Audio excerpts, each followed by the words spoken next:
c'est la première fois que nous avons donc des objets authentiques qui étaient à bord de navires, dont notamment le célèbre Normandie des années 30.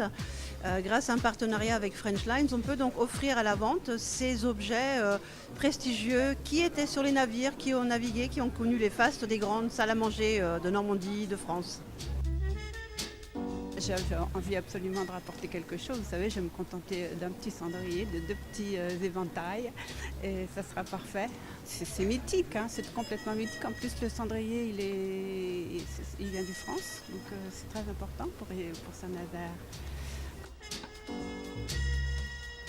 Oui, je suis un petit peu déçu car je m'attendais à une exposition beaucoup plus large et plus diversifiée surtout.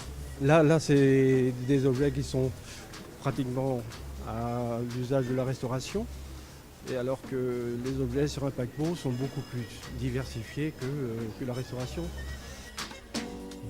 Contrairement à une vente aux enchères où les prix peuvent être multipliés par 5, par 10, on ne sait pas. Ici, on a la garantie de l'origine de la pièce et du prix. Je suis rentré à la Transat en 1959, j'y ai fait toute ma carrière. Alors, j'étais officier à la Transat et c'est de la vaisselle qu'on avait dans les carrés d'officiers. Et vous les achetez aujourd'hui? Bah oui, c'est des souvenirs. Qu'est-ce que vous avez choisi? Le petit moulin à poivre qui est fait par Peugeot, qui a été fait exceptionnellement par Peugeot pour le Normandie. Et un petit vase Soliflore et un couteau et une fourchette service Neuilly.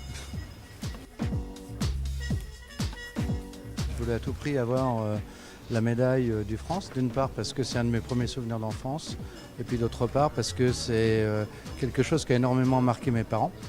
Mon père qui était photographe, qui a suivi le départ du France en photographie. J'étais très très jeune, mais je me souviens de la fête et de la liesse qu'il y avait dans cette ville à l'occasion du départ du France. C'était absolument fantastique, c'était vraiment toute la ville en résonance.